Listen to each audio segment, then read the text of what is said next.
para sahabatnya, sayatikum unasun yatlubuna al-ilm, akan datang kepada kalian orang-orang yang mereka belajar mencari ilmu.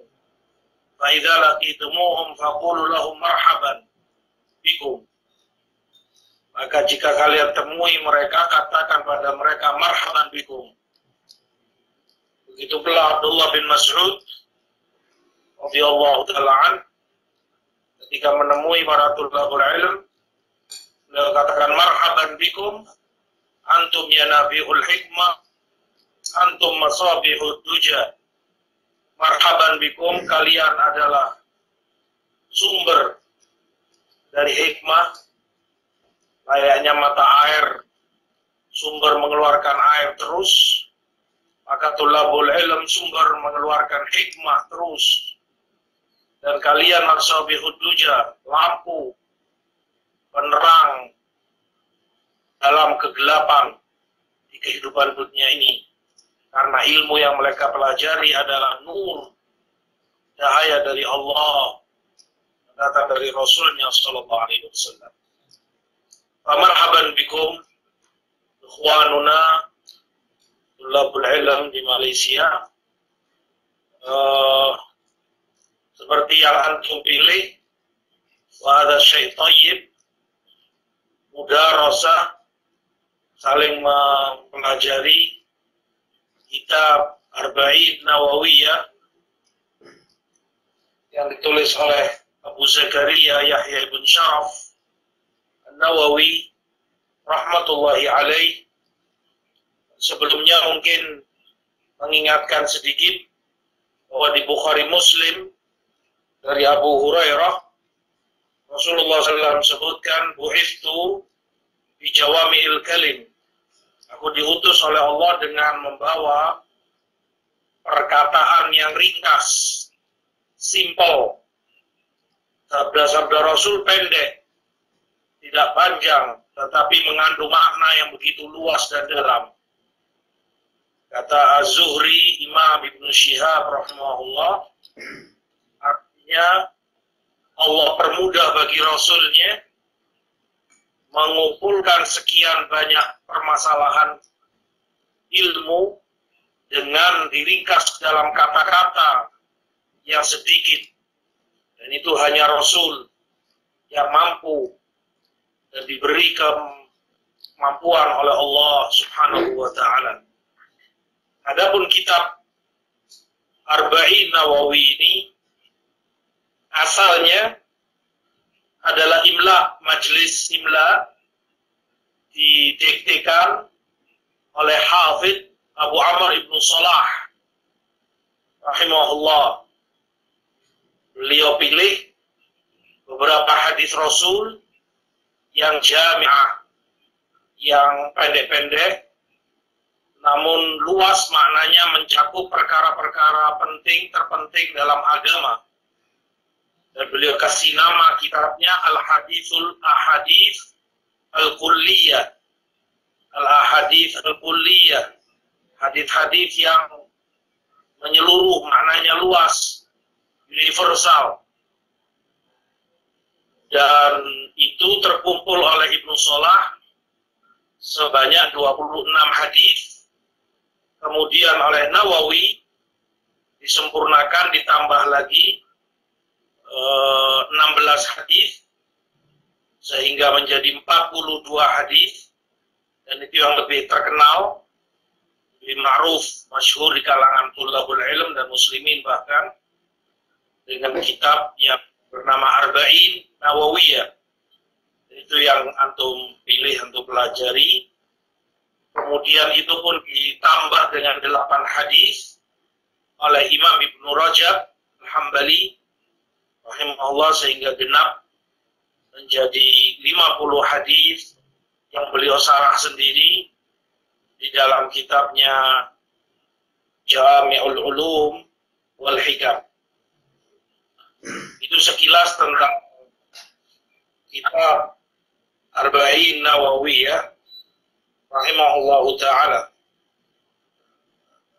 Barakallahu fikum. Antum telah lewati hadis pertama, dan Tadi bersama akhuna Taufik Balwail hafizahullah, itu hadis Umar bin Khattab radhiyallahu taala anhu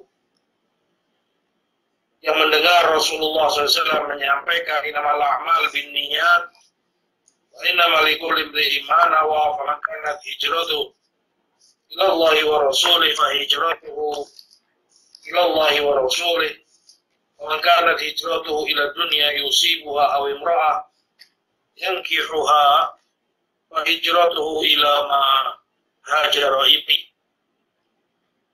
Mungkin sekilas perlu kita ingat tentang perawinya sahabat yang mulia Umar bin Khattab radhiyallahu taala anhu, Abu Hafs Umar bin Khattab Al-Adawi, termasuk asyraf mubasysyirun bil jannah, satu dari 10 sahabat yang Rasul kabarkan kabar gembira bahwa jannah surga mereka dalam keadaan mereka masih hidup.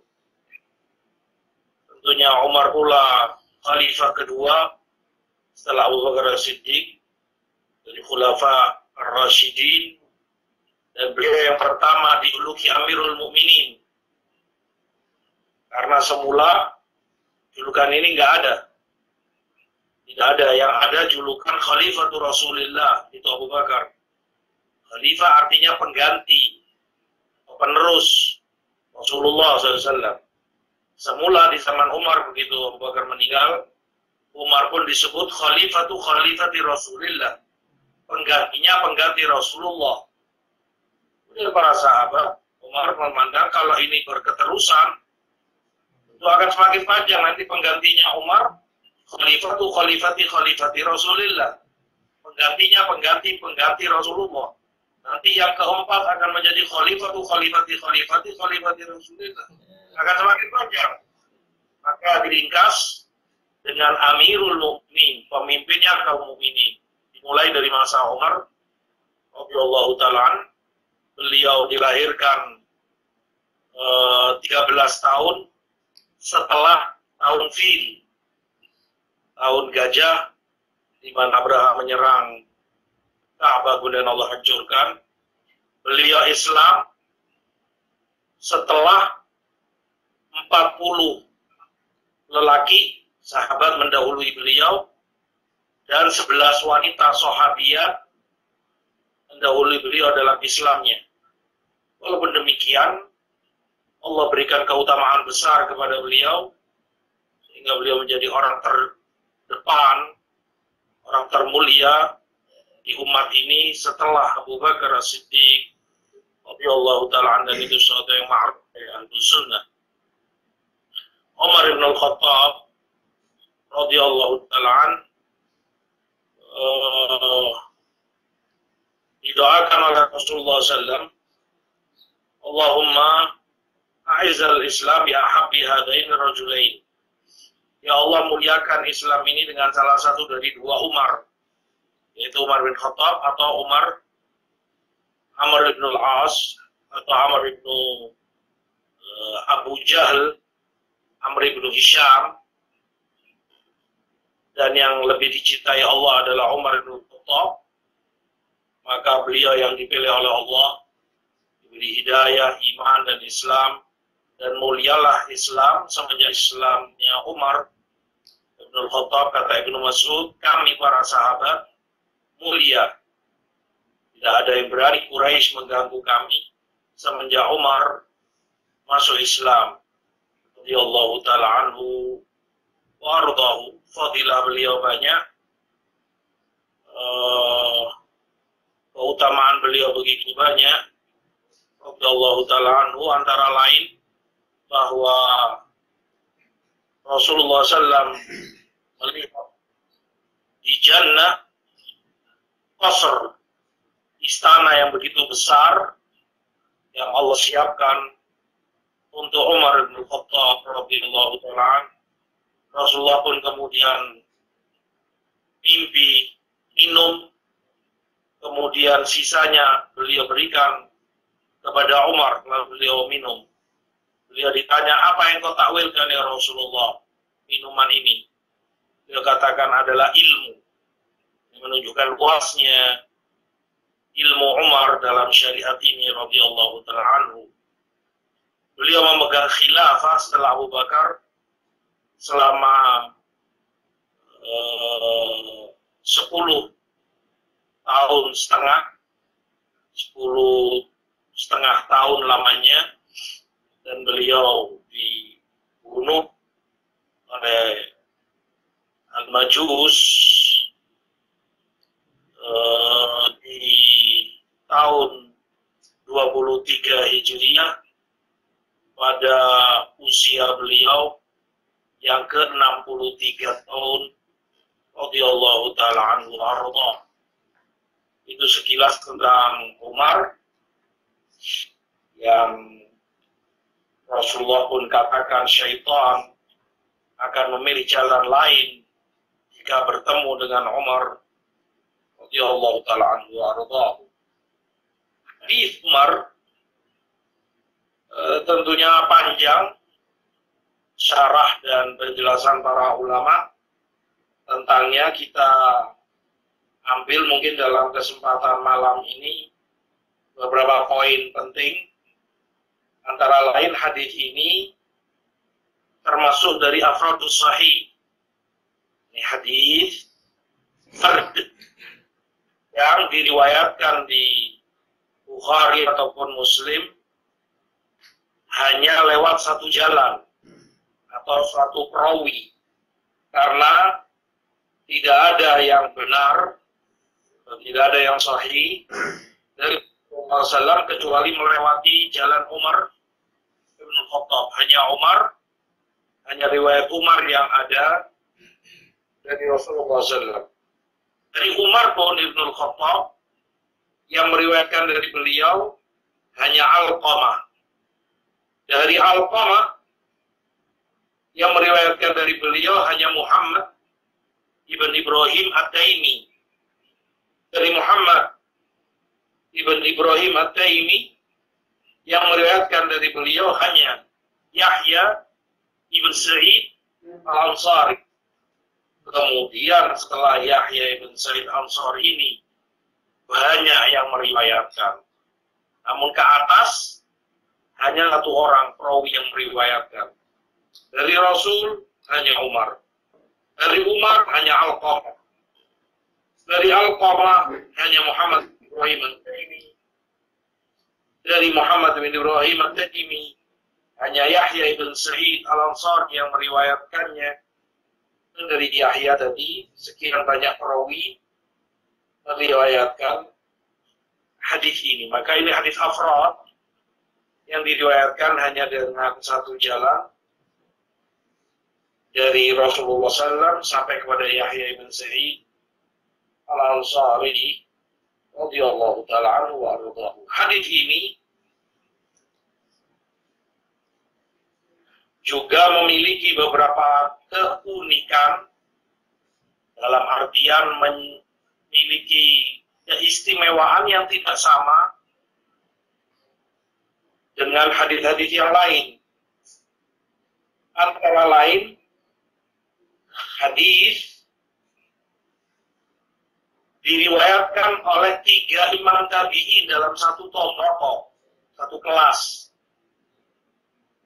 3 tabi'in masing-masing satu meriwayatkan dari yang lain, yaitu Muhammad di dalam riwayat ini Yahya bin Sa'id Al-Ansari radhiyallahu ta'ala anhu. Kemudian juga beliau riwayatkan hadis ini dari tabi'in lain yang beliau ambil hadis darinya. Demikian pula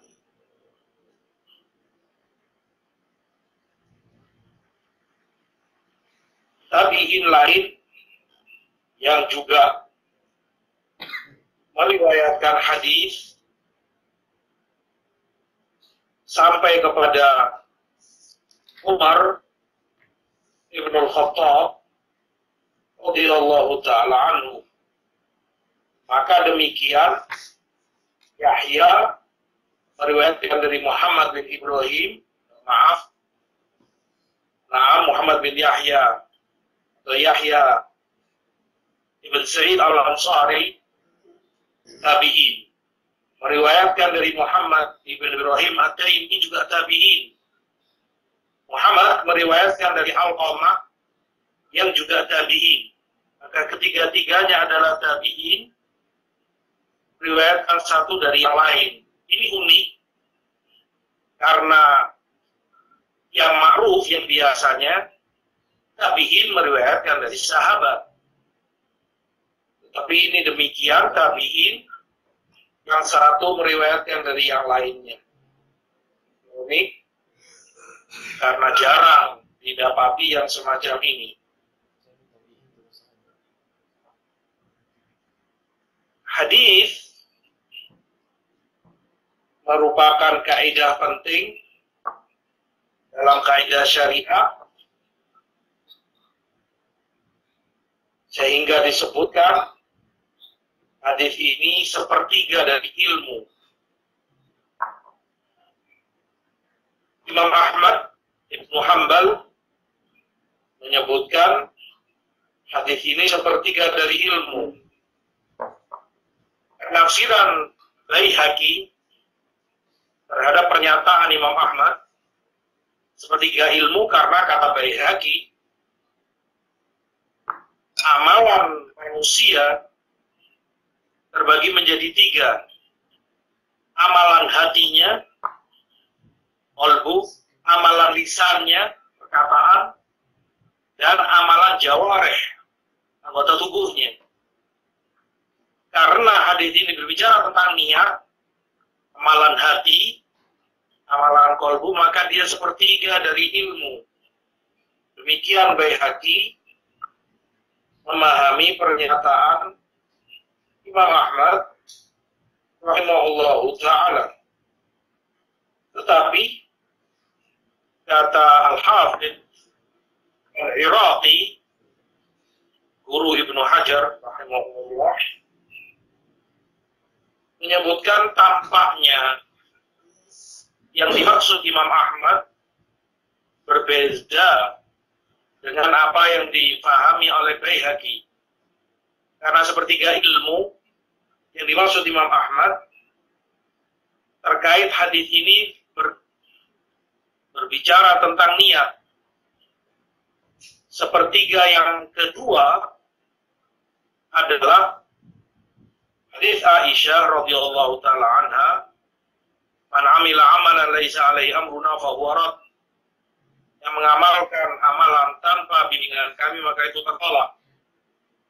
Kemudian hadis yang ketiga, sepertiga yang terakhir, hadis Nu'man bin Bashir, "Al-halal bayyin wal haram bayyin wa bainahuma umur mushtabihat la ya'lamuhanna katsirun minan nas." Yang halal jelas, yang haram jelas. Di antara itu ada yang syubhat, tidak diketahui oleh kebanyakan orang. Maka hadis Nu'man sepertiga ilmu, karena tentang halal haram, ilmu syariat. Yang dalam pengamalannya orang butuh keikhlasan, memerlukan keikhlasan. Yang itu terkait niat. Hadis Umar bin Khattab ini, innamal a'malu binniyat. Dalam pengamalannya harus sesuai sunnah. Itulah hadits Aisyah, "Man 'amila 'amalan laisa 'alaihi amruna." Dan ini yang dimaksud oleh Imam Ahmad dengan sepertiga ilmu, rahmatullahi alaihi, rahmatan wasi'ah. Demikian menunjukkan pentingnya dan besarnya makna hadis ini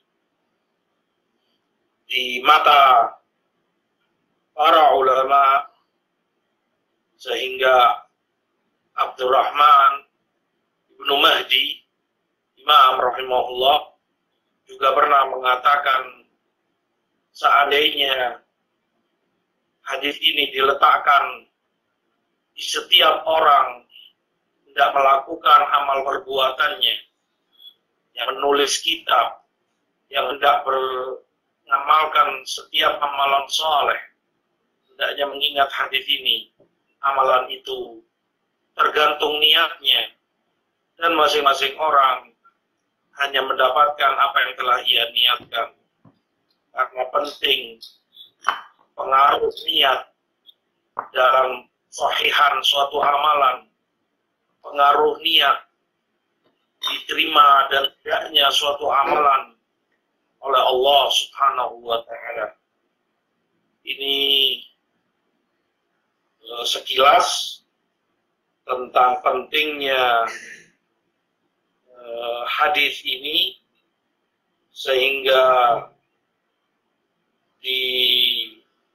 disebutkan oleh beberapa a'imah bahwa hadis ini masuk kepada lebih dari 70 bab dalam bab-bab fiqih, dalam bab-bab hukum.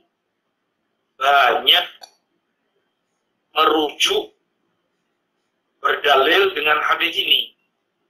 Dasarnya dalam banyak masalah fikih kembali kepada hadis ini, innamal a'mal binniyat. Amalan itu tergantung niatnya, dan masing-masing orang hanya mendapati apa yang telah dia niatkan. Dan insya Allah akan kita ketahui itu banyaknya bab fikih yang kembali dan pengaruhnya kembali kepada niat orangnya. Anak kira cukup dulu malam ini karena terlalu panjang nanti syarahnya. Taufik. Ya, jazakallah khair Ustaz. Di soal. Ya. Ada soal. Ada soalan? Ada. Sebentar Ustaz. Nah, tafadhal. Madinah. Assalamualaikum Ustaz. Ustaz, dengar Ustaz. Tafadhal. Assalamualaikum Ustaz. Waalaikumsalam warahmatullahi. Kenal tak? On. Ha? On. Oh. Ustaz, Ya. ana nak tanya pasal yang solat witir lah Ustaz. Ya. Solat witir 3 rakaat, ana biasa amalkan solat witir yang 3 rakaatnya. Ya. Cuma persoalannya yang rakaat kedua tu tak ada duduk tahiyat kan? Dia tak ada tasyahud lah senang kata. Antum 3 rakaat langsung 1 salam. Betul. Cuma yang rakaat ketiga tu nak duduk tu duduk tawarruk ke ataupun duduk iftirash? Yang lebih sunnah ada 2 masalah sekarang. Masalah pertama, sholat witir 3 rakaat langsung dengan 1 salam. Kalau tentang bolehnya, itu boleh. Karena para fuqaha memahami pernyataan Aisyah, summa autara bisalas. Kemudian Rasulullah witir dengan 3 rakaat. Difahami bahwa itu dengan 1 salam sekaligus. Tetapi yang lebih sunnah dibagi witir itu 2 rakaat tasyahud, kemudian salam, kemudian ditambah 1 rakaat, kemudian tasyahud dan salam. Karena keumuman sabda Rasulullah SAW, sholatul laili wan nahar masna masna. Sholat malam maupun sholat pagi itu 2 rakaat, 2 rakaat. Ya, 2 rakaat. 2 rakaat salam. Ini yang pertama. Yang kedua, kalau memang dia amalkan 3 rakaat 1 tasyahud, maka tasyahudnya adalah dengan dia duduk iftirash, menegakkan telapak kaki kanannya dan duduk di atas telapak kaki kirinya. Demikian pada setiap sholat yang ada 1 tasyahud padanya. Allah Ta'ala alam. Jazakallah khair Ustaz. Barakallahu fiik. Kalau imam, kalau imam sholat subuh, ya macam contoh sholat subuh kita ikut imam duduk iftirash, duduk tawarruk. Apa kita ikut dia tawarruk atau kita lebih utamakan iftirash? Kita iftirash. Karena dengan kita iftirash tidak menyalahi imam. Yang ada di dalam sunnah perintah untuk mengikuti imam, innama ju'ilal imam liyutamma bihi. Imam dijadikan untuk diikuti selama itu tidak menyalahi sunnah dan selama kita tidak menyalahi imam. Artinya kalau kita mengamalkan sunnah yang tidak diamalkan oleh imam, itu demikian selama tidak terlihat menyalahi. Tidak menyalahi misalnya seperti apa? Misalnya, imam setelah rakaat kedua, setelah rakaat pertama, langsung berdiri ke rakaat kedua. Langsung berdiri. Kemudian kita, setelah rakaat pertama di belakang imam, duduk istirahat terlebih dahulu. Nah, ini menyalahi imam, tidak benar. Tidak sunnah. Karena dengan itu gerakan kita menyalahi imam. Imam langsung berdiri, kita duduk dulu. Terlihat sekali itu menyalahi gerakan imamnya. Adapun ini tidak terlihat menyalahi imam yang tawarruk, makmum iftirash, tidak terlihat di situ adanya mukhalafah kepada imam. Maka tetap diamalkan yang sunnah, duduk dengan iftirash. Wallahu a'lam. Kalau kita masuk imam dah rakaat keempat, kalau ikut program Ustaz dia terus duduk tawarruk. Ya Ustaz, kalau Masbuk. kita masbuk, imam lagi duduk tasyahud akhir, imam tawarruk kan. Jadi kita masbuk ini kita langsung duduk tawarruk atau iftirash? Iftirash karena makmum masuk bersama imam, maka itu rakaat pertama bagi si makmum. Jadi misal imamnya di rakaat ketiga, antum masuk, maka antum itu rakaat pertama bagi antum. Ketika imam duduk tasyahud akhir, rakaat keempat, bagi antum itu ada rakaat kedua, maka antum duduk iftirash di situ. Itulah yang Rasulullah sebutkan, fama adraktum fasallu, fama fatakum fa'atimmu. Yang kalian dapati imam, ikuti imamnya. Kalian tertinggal, atimmu, sempurnakan. Nah. Baik, Ustaz, tadi hadis apa tadi Ustaz sebut hadis afrad ya? Afrad itu beda dengan hadis ahad. Ya? Beda sama hadis ahad. Hadis ahad barakallahu fiik itu luas. Di dalam hadis ahad ada 3 macam hadis. Masuk di dalam ahad ini yang pertama hadis masyhur yang diriwayatkan oleh 3 perawi atau lebih. Kemudian hadis aziz diriwayatkan oleh 2 perawi. Kemudian gharib atau fard yang hanya diriwayatkan oleh 1 perawi. Contohnya ini hadis Umar bin Khattab tadi. Hadis apa disebut? Gharib? Gharib atau fard. Ulama menyebutnya gharib, atau sebagian yang lain menyebut fard. Fard. Fard itu artinya single. Iya, single. Nah. Lain ada? Allah. Afwan Ustaz. Assalamualaikum. Warahmatullahi. Ustaz Anak Fahmi. Ahlan. Ustaz, mau tanya. Kita selepas rukuk, kita bangun. Nah, Lepas tu nak sujud, kita nak letak lutut dulu ataupun tangan dulu? ada khilaf tentunya di antara para ulama kita Aha. memahami yang Rasulullah SAW sebutkan, wala yabrukanna ahadukum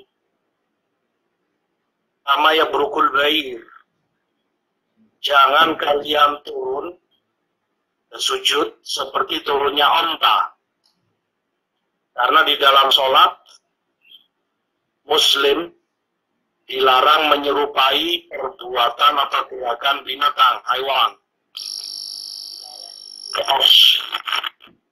Seperti binatang buas, artinya dengan meletakkan siku ketika sujud, diletakkan ke bumi, karena seperti itu kita lihat kucing, anjing, singa kalau duduk. Nah ini pun demikian, dilarang turun seperti turunnya onta. Tinggal permasalahannya, bagaimana memahami turunnya onta ini. Sebagian ulama melihat onta ketika turun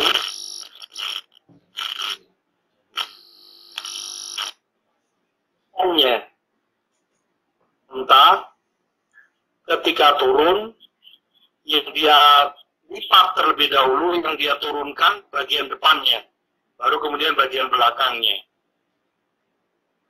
Yang memahami demikian, maka mereka katakan karena tidak boleh menyamai, tidak boleh tangan dulu turun, tetapi kaki dulu yang diturunkan, baru kemudian tangan, agar tidak serupa dengan onta. Tetapi para ulama lain, dari para ulama hadis memahami beza. Kenapa? Karena justru dalam bahasa Arab yang namanya kaki onta itu yang berada di depannya. Orang Arab menamakan kaki pada onta itu yang berada di bagian depannya. Berarti ketika dia turun mendahulukan kakinya onta. Maka untuk supaya tidak sama dengan onta, kita jangan mendahulukan kaki, tetapi turun dengan tangan terlebih dahulu. Dan itu yang dikuatkan oleh Syekh Nasir Al-Albani rahimahullahu ta'ala. Wallahu ta'ala alam. Jadi tangan dulu turunnya. Apa yang Ustaz? Jazakallahu khair.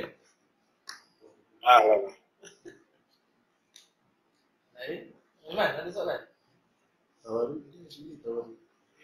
Tawarud tayai. Tayawal ikhlas. Tasyahud. Sunnah. Tasyahud akhir. Wah, Ayalah sebab itu. Ada soalan? Ahmad? Ada? Air? ada. Ustaz Afwan, yang kemarin Anda tanya tentang hadis Abu Hurairah itu, yang Anda nggak berapa paham sebenarnya. Apa beda sumpah dengan apa tadi Ustaz sebut yang kemarin? Iftidak. Gimana maksudnya? Iftidak tebusan. Jadi seandainya karena pernyataan bi abi anta wa ummi ya Rasulullah, sering para sahabat mengucapkan itu, ini para ulama sebutkan maknanya iftidak. Seandainya Rasulullah SAW ditangkap oleh kufar, ditawan ya, kemudian untuk membebaskan beliau harus ada tebusan. Kalian harus bayar sesuatu agar Rasulullah ini dibebaskan. Maka untuk menebus engkau ya Rasulullah, bahkan ayahku dan ibuku pun akan aku tebuskan demi bebasnya engkau ya Rasulullah, begitu maknanya. Mungkin Bukan sumpah, itu bukan sumpah. Ya, nah, mungkin dia apa namanya? Terjemahan dia mungkin kurang pas atau gimana Ustaz? Karena terjemahannya tulis demi ayahku, demi ibu, ataupun memang begitu? Ya, yang menerjemahkan salah. Nah, Ya, penerjemahan semestinya kalau diterjemahkan, wahai Rasulullah, ayah dan ibuku sebagai tebusan bagimu. itu dia. Ya Allah. Apa bahasa Malaysia tebusan? Ya? Bahasa Malaysianya apa tebusan? Sama, tebusan juga. Postage. Nah, nah. Ya Allah, jazakallah khair. Ada lagi? Nah, alhamdulillah, jazakallah khair ya Ustaz atas ilmu dan bimbingannya Ustaz. Barakallahu fikum. Insyaallah murajaah ini dijadikan per bulan, maksudnya sebulan mungkin sekali dimuat. Masya Allah. Nah, Antum berada di mana? di rumahnya Haikal Ustaz. Bukan. Nah, Yang hadir di majelis ini di mana? Wujud mereka di kota mana? yang datang dari Johor Bahru dengan dari Kuala Lumpur. Oh begitu. Nah, Bukan dari luar. Jadi Muar ini di tengah-tengah Ustaz, antara Johor Bahru dan Kuala Lumpur. Berapa jarak? Berapa kilo? Jadi kalau perjalanan berapa kilo? 100 aneh 200 semua. 170. 148. Ah, 150 km Ustaz, kurang lebih. Dari Kuala Lumpur maupun dari Johor. Nah, kurang lebih. 2 jam, mungkin perjalanan naik mobil 2 jam 30 menit gitu. Masya Allah. Allah ya'inukum. Antum alal khair. Tetapi coba dimusyawarahkan bersama. Ana melihat terlalu lama waktu 1 bulan. Jadi yang dipelajari yang lalu sudah hilang semua, terlupakan. Begini Ustaz, Afwan, nah, paham. Cuma jamaah di Johor Bahru, Saud, Hisham, Fahmi, dan ada Faiz Tamimi. Jadi mereka ada buat setiap minggu murajaah di Johor Bahru. Ana mungkin kadang-kala ikut melalui telepon kayak gini. Ana ikut juga. Tapi mulai bukan telepon. Kadang-kadang Haikal dan jamaah syabab dari Muar kadang-kadang turun ke Johor juga. Itu per minggu, setiap minggu mereka buat. Tapi baca kitab Taisirul Alam, Syarah Umdatul Ahkam. Cuma di Muar ini ya buat masa ini mungkin keterbatasan kita. Jadi mungkin buat masa ini mungkin sebulan sekali dulu. Anakumullah. Nanti insyaallah kalau kita mungkin boleh dibuat nanti lain kali, mungkin 3 minggu sekali atau 2 minggu sekali insyaallah. Anakumullah.